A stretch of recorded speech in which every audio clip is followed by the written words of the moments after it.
베드로전서 강의 15번째 말씀을 드리도록 하겠습니다. 지난주 말씀을 잠시 복습을 하면은 지난주에는 거듭난 자의 영적인 성장에 대한 말씀을 드렸습니다. 우리가 이 거듭났다는 것 그 자체가 사실은 너무 놀라운 사건이고 엄청난 은혜가 우리에게 임한 것입니다. 그러나 거기서 끝나는 게 아니죠. 이제 우리가 거듭났다고 하는 것은 영적인 세계에 대해서, 하나님에 대해서, 구원에 대해서 눈을 뜬 것이기 때문에 이제 앞으로 자라가야 되는 그런 부분이 있습니다. 마치 어린아이가 태어났다고 다가 아니죠. 잘 자라나야 됩니다. 그런 것처럼 우리 영적인 생명도 하나님 앞에 서는 그날까지 잘 자라가야 되는데, 영적으로 성장하기 위해서는 제가 지난주에 2가지 말씀드렸습니다. 첫째는 순전하고 신령한 젖을 사모하라. 이 순전하고 신령한 젖은 하나님의 말씀이죠. 그런데 이 하나님의 말씀에 대해서 사모해야 된다 그래요. 사모해야 된다. 에피포데오. 이 에피포데오라고 하는 이 말은 아주 간절히 심히 원하는 것을 뜻하는 것입니다. 우리가 거듭날 때에는 사실은 우리의 능력도 아니고 또 우리가 원해서 된 것도 아닙니다. 하나님의 주권적인 은혜로 우리가 거듭난 거예요. 그런데 거듭난 다음에는 영적인 성장을 해야 되는데, 영적인 성장은 거저되는 게 아니다. 우리가 영적 성장을 하려면은 하나님의 말씀을 간절히 사모해야 되는데, 이 하나님의 말씀이 우리 영적인 성장에 도움을 주는 것은, 하나님의 말씀은 순전하다 그랬어요. 순전하다. 이 순전하다는 말이 참 귀한 말인데, 아돌로스라 그랬죠. 돌로스라는 말은 그 사기를 친다, 거짓을 한다 그런 뜻입니다. 거기에 아가 붙었으니까 거짓을 하지 않는다. 사기를 치지 않는다. 그게 순전하다는 뜻이라고 말씀드렸습니다. 여러분들, 이 세상의 책이나 가르침은 그럴듯해도 거기에는 엄청난 사상적 바이러스가 있어요. 우리가 잘 어떤 때는 볼 수 없는데, 그렇기 때문에 우리가 이 책을 읽을 때에도 비판적 책 읽기를 해야 돼요. 혹시 이 책에 잘못된 사상이나 바이러스는 없는지 살피면서 봐야 되는 거예요. 그러나 하나님의 말씀은 순전하기 때문에 바이러스가 없어요. 하나님의 말씀을 속이지 않습니다. 하나님의 말씀은 사기치지 않아요. 그렇기 때문에 이 세상 정금, 사람들이 다 살면서 가장 원하는 게 돈 아닙니까? 그 돈을 구하는 것만큼 만약에 우리가 하나님의 말씀을 사모한다면은 영적으로 성장하지 않을 사람이 아무도 없어요. 그래서 사도 베드로는 우리에게 영적 성장을 위해서는 순전하고 신령한 젖을 사모하라, 그렇게 말씀한 것입니다. 두 번째는 우리가 이 영적 성장을 위해서는 버릴 것을 버려야 된다 그랬습니다. 1절 말씀에 보면은 모든 악독, 모든 기만, 모든 외식, 모든 시기, 악독, 기만, 외식, 시기, 이런 것들을 버리고, 또 비방하는 말을 버리라 그랬어요. 생물학적인 생명으로만 사는 대부분의 사람들은 안 그런 것 같아도 다 이렇게 살고 있어요. 악독으로 살고, 기만으로 살고, 외식으로 살고, 시기하며 살고, 비방하며 살고, 정도의 차이는 있어도 자연적 생명, 생물학적인 생명으로 사는 사람들은 그렇게 살 수밖에 없어요. 왜냐하면 마귀가 그렇게 살도록 이끌어가고 있습니다. 그러나 영적인 생명을 가진 사람들은 이렇게 살려고 하면은 내 안에 계신 성령께서 근심하시고 때로는 탄식하시고 때로는 책망하시기 때문에 점점 그런 삶에서 멀어지게 된다 이 말이에요. 우리가 그렇게 멀어지는 것을 가리켜서 영적인 성장이라고 그러는 거예요. 또 신학적인 표현을 쓴다면 성화라고 그러는 거예요. 성화는 뭡니까? 악으로부터 점점점 떠나는 걸 말하는 거죠. 성령께서 우리가 그렇게 될 수 있도록 도와주시는 겁니다. 그래서 성령의 도우심으로 버릴 것을 버릴 때 우리는 영적으로 성장한다. 그래서 특별히 이 악과 싸우기 위해서는 우리 마음속에 하나님의 말씀을 두어야 된다 그랬죠. 그래서 이 하나님의 말씀을 우리 마음에 두는, 마음에 간직하는 그 좋은 방법이 뭐라 그랬습니까? 묵상하고 암송하고. 그것이 대단히 중요합니다. 왜냐하면은 마귀가 우리 성경책을 뺏어갈 수 있어요. 그러나 우리 마음에 있는 말씀은 뺏어갈 수가 없잖아요. 그래서 말씀을 묵상하고 암송하면 우리 마음에 그 말씀을 두는 것이기 때문에 그 말씀으로 세상의 모든 악과 싸울 수 있다. 그렇게 말씀이 우리에게 가르쳐 주는 것입니다. 오늘 본문은 우리가 영적으로 성장하기 위해서는 또 한 가지 필요한 게 있다. 그게 뭐냐면 concentration, 이 concentration, 집중한다는 말이죠. 집중. 누구에게 집중을 해야 되는가? 우리에게 구원의 길을 열어주시고 우리를 거듭나게 하신 예수님께 집중하는 것이 영적 성장에 도움이 된다. 여러분들, 이 세상의 생물학적인 생명 바이오스로 사는 이 사람들은 예수님을 아는 것 같아도 예수님을 잘 몰라요. 그러면은 예수님을 모르면 어떻게 되는가? 여러분, 예수님을 잘 모르면 어떻게 되냐면은 예수님 때문에 사람들이 넘어지는 거예요. 우리가 이 성경을 보면은 유대인들이 예수님 당시에 유대인들이 예수님 때문에 걸려 넘어진 게 한두 번이 아닙니다. 예를 들어서 요한복음 10장 11절에 보면은 예수님께서 그 유명한 말씀 하셨죠. 나는 선한 목자라 양들을 위하여 내 목숨을 버리노라. 이렇게 말씀하셨는데 그 귀한 말씀을 듣고도 요한복음 10장 20절 말씀에 보면은 그 중에 많은 사람이 말하되 그 예수님의 말씀을 듣고 말하는 겁니다. 저가 귀신 들려 미쳤거늘 어찌하여 그 말을 듣느냐. 무슨 얘기입니까? 예수님이 아무리 좋은 말씀을 하셔도 유대인들은 귀신 들려서 예수님이 귀신 들려서 미쳐서 말하는 거다. 그렇게 받았다 이 말이에요. 그러니까 안 넘어질 수 있어요. 예수님 때문에 넘어지는 거예요. 또 예수님께서 나와 아버지는 하나라 그렇게 말씀하니까 유대인들이 또 돌을 들어가지고 예수님을 쳐서 죽이려고 그렇게 달려들었습니다. 이게 다 뭐냐면은 예수님 때문에 넘어지는 모습이에요. 여러분들, 왜 사람들이 예수님 때문에 넘어집니까? 오늘 본문으로 돌아와서 7절 중간에 보면은 믿지 않는 자라는 표현이 있어요. 믿지 않는 자. 네? 그러므로 믿는 너희에게는 보배이나 믿지 아니하는 자에게는 그랬습니다. 여기 믿지 않는다 하는 말이 나와 있죠. 네? 예수님을 알아도 예수님을 믿지 않으면은 예수님이 걸려 넘어지는 돌이라 이 말이에요.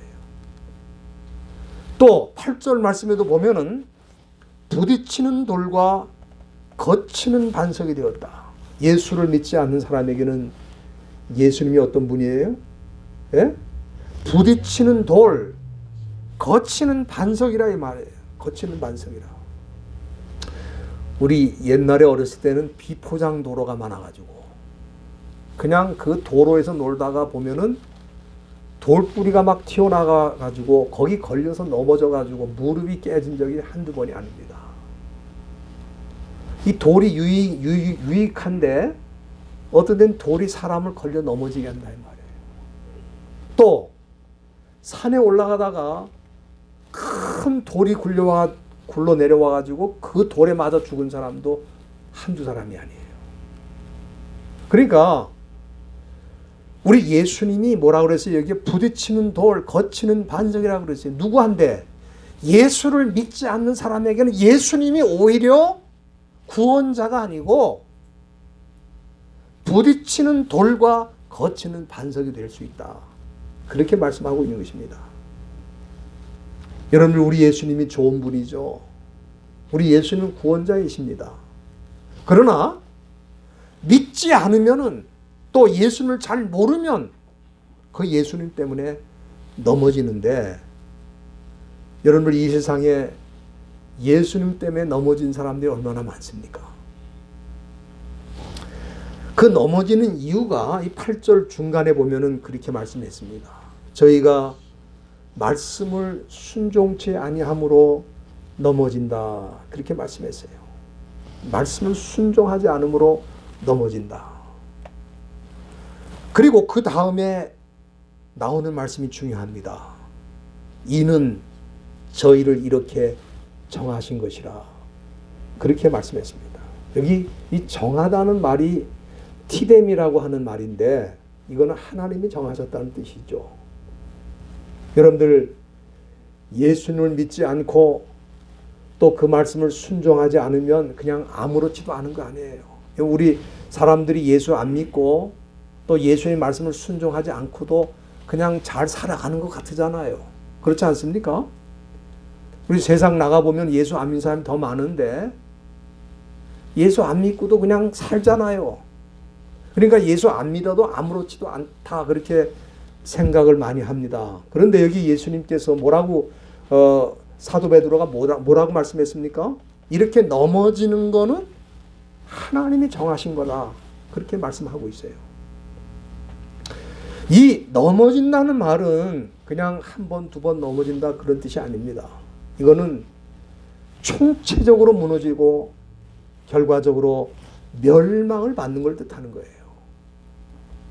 여러분들이 마태복음 7장 26절 말씀 한번 다 펴주시길 바랍니다. 거기 보면은 우리 예수님께서 제자들에게 하신 말씀인데, 나의 이 말을 듣고 그랬어요. 예수님의 말씀을 들었지만 행치 않는 자는 그 집을 모래 위에 지은 어리석은 자 같으리니, 비가 내리고 창수가 나고 바람이 불면 그 집에 부딪힘에 무너짐이 심하다 그랬어요. 무너짐이 심하다. 이 무너진다는 말은 사실은 멸망에 이르게 된다 그런 뜻입니다. 사람들이 예수님의 말씀을 듣고도 무시하고 하찮게 여기고 순종하지 않으면은 그 인생은 반드시 무너지는데, 그걸 하나님이 정해 놓으셨다는 거예요.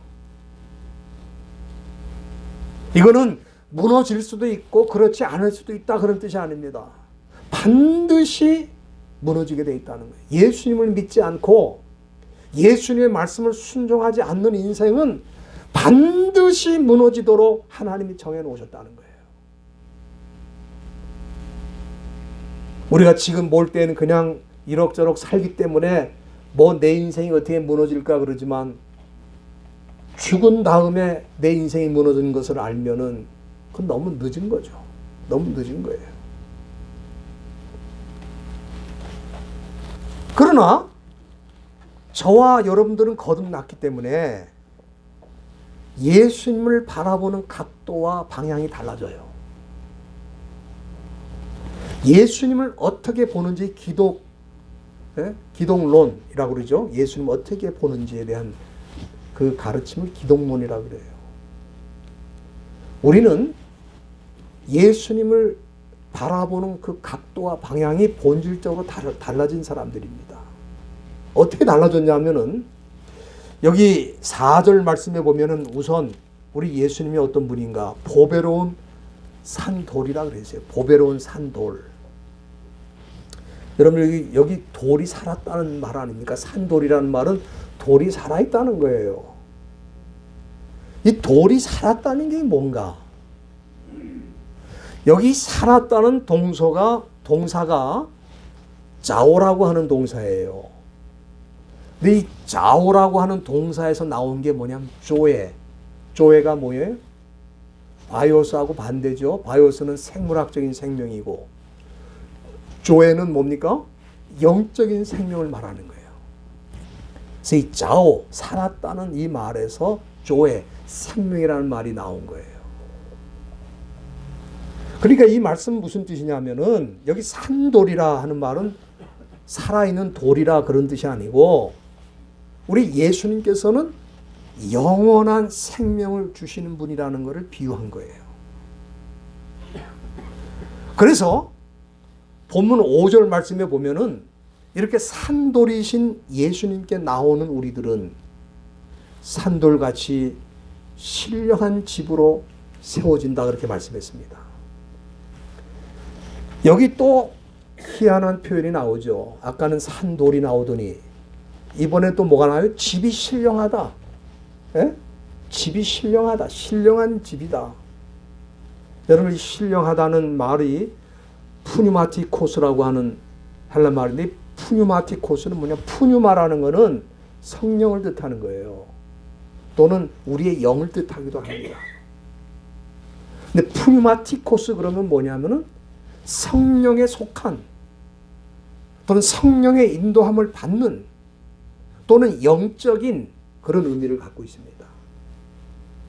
그러니까 우리가 예수님께 나올 때 신령한 집으로 세워진다는 말은 우리가 성령의 인도를 받고 성령께서 끌어주시는 삶을 살게 된다는 뜻이에요. 우리 여기 집이라는 말은 우리 인생을 비유한 것으로 생각하면 됩니다. 그렇기 때문에 신령한 집으로 세워졌다는 말은 우리 인생이 성령의 인도를 받아서 하나님이 기뻐하시는 인생을 살게 되고 하나님이 기뻐하시는 재물이 될 수 있다. 그래서 여기 5절 중간에 보면은 신령한 집으로 세워지고 예수 그리스도로 말미암아 어떻게 합니까? 하나님이 기쁘게 받으실 만한 신령한 제사를 드리는 거룩한 제사장이 된다. 그 말씀은 우리가 예수를 믿고 거듭난 후에는 성령의 인도를 받아서 우리 인생을 하나님이 가장 기뻐하시는 삶으로 나갈 수 있도록 그렇게 성령께서 이끌어 주신다. 그런 말씀입니다. 그렇기 때문에 예수를 믿는 사람들은 예수님을 어떻게 생각합니까? 산돌. 다시 말하면 우리에게 영적인 생명을 주시는 분이라 그렇게 믿는다 이 말이에요. 여러분, 이 세상의 대부분의 사람들은 바이오스 육체적인 생명으로 일생을 살다가 끝나게 돼 있어요. 그러나 저와 여러분들은 예수를 믿고 예수 안에서 영적인 생명을 얻어가지고 지금 우리는 어떻게 살고 있습니까? 죽어도 산다고 믿고 있어요. 죽어도 산다는 말은 우리가 죽은 다음에 끝이 아니고 영원한 생명으로 계속해서 살게 된다는 것을 고백한 것입니다. 바로 이분이 우리 예수님이라는 거예요. 두 번째는 여기 2절 여기 본문에 보면 6절 말씀에 예수를 믿는 사람은 또 누군가? 그럴 때에 예수님은 어떻게 생각한다고요? 보라, 내가 택한 보배롭고 요긴한 모퉁이 돌을 시원해 둔다. 여기 모퉁이 돌이라는 말이 나와 있어요. 이 말씀은 구약의 이사야 28장 16절을 인용한 말씀입니다. 이사야 선지자는 장차 이 세상에 오실 예수님이 어떤 분인가? 보배롭고 요긴한 모퉁이 돌이다. 그랬어요. 우리가 이 헬라 원문에 보면은 요긴하다는 말은 없어요. 우리 한국 성경에는 요긴하다는 말이 들어가 있지만은 원래 그 본문에는 요긴하다는 말은 없고 보배롭다는 말 하나가 있어요.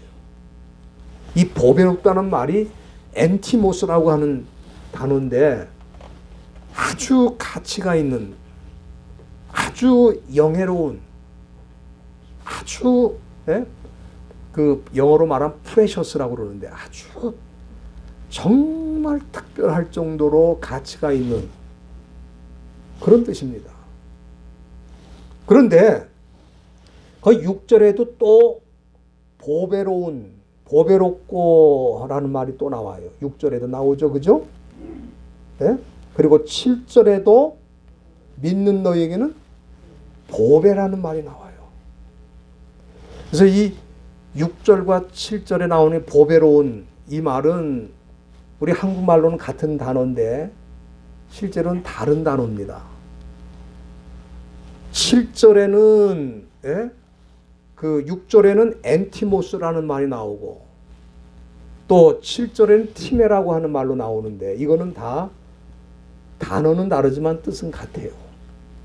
다 영예로운 또는 가치가 있는 그런 뜻입니다.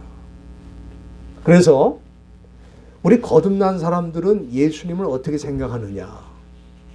우리 인생의 최고의 보배라고 생각하는 것입니다. 가장 존귀한 분이라고 생각하는 거예요.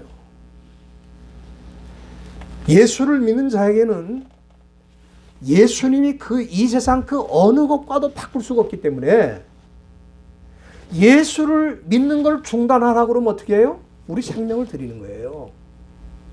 여러분 우리가 순교하는 분들 얘기를 우리가 많이 듣는데 왜 순교합니까?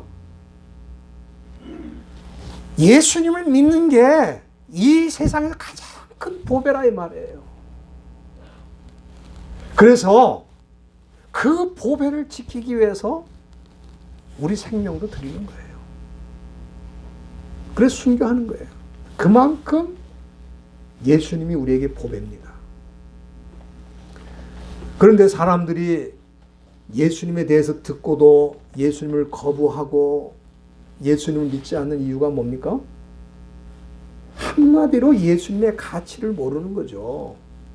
여러분들 아무리 좋은 보석이라도 그 가치를 모르는 사람에게는 그게 돌멩이에 불과하지 않습니까? 예? 어린 아이에게 반짝거리는 다이아몬드하고 맛있는 캔디하고 주면서 이 둘 중에 하나만 가지라 그러면 뭘 가지겠어요? 캔디가 더 맛있지. 왜 그렇습니까? 그 아이는 보석의 가치를, 밸류를 모르잖아요. 그러니까 보석은 갖다 버려도 캔디는 자기가 택한다 이 말이에요. 여러분들 예수님을 모르는 사람들은 예수님을 거부할 수밖에 없습니다. 여기 7절 중간에도 보면은 건축자들의 버린 그 돌이 그랬어요. 이 말씀을 보니까 때로 건축하는 분들도 실수를 하는 겁니다. 정말 필요한 건축 자재인데도 불구하고 갖다 버리는 거예요.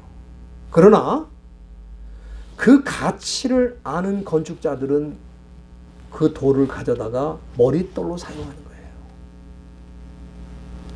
머릿돌은 그 집에 가장 중요한 데 위치한 돌입니다. 여러분 우리 예수님 어떤 분입니까? 우리 인생의 머릿돌이고 우리 가정의 머릿돌이고 우리 교회의 머릿돌입니다.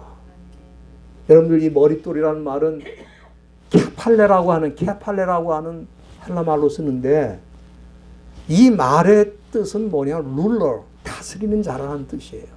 머리라는 뜻도 있고 룰러, 다스리는 자라는 뜻도 있어요. 그러니까 예수님은 어떤 분입니까? 예수님이 우리 인생의 머릿돌이라는 말은 우리 인생을 다스리는 분이다 그런 뜻입니다. 또 우리 가정을 다스리는 분이고 우리 교회를 다스리는 분이에요. 어린아이가 다이아몬드가 뭔지도 모르고 갖다가 버리고 캔디 하나만도 못하게 생각하는 그 이유가 가치를 몰라서 그래요. 그러나 거듭난 사람들은 예수님이 어떤 분인지를 알게 되고 예수님의 가치를 알게 되기 때문에 그 예수님을 우리 인생의 머릿돌로 모시고 산다 이 말이에요. 오늘 이 시대 많은 교회가 예수님을 머릿돌로 생각지 않고 사람들이 교회 주인 노릇할 때가 참 많습니다. 또 우리 기독교인의 가정이라고 하지만 예수 없는 가정이 너무너무 많아요. 아마 여러분들 그 액자 같은 데서 많이 보셨을 겁니다. 그리스도는 이 집의 주인이시오, 식사 때마다 보이지 않는 손님이시오, 모든 대화에 말없이 듣는 분이시다. 그 액자 많이 보셨죠? 예? 아주 그 귀한 말씀입니다. 여러분들 우리 예수님 믿는 사람들이, 거듭난 사람들이 영적으로 성장하려고 하면은 예수님께 컨센트레이션, 집중을 해야 돼요.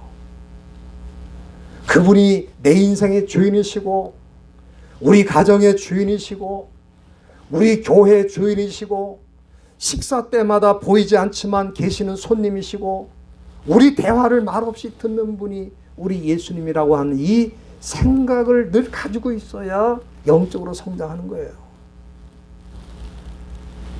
만약에 그렇게 살지 않으면은 나도 모르게 우리의 영적인 성장이 퇴보를 하고 또 영적으로 무너져가는 그런 모습으로 살게 된다.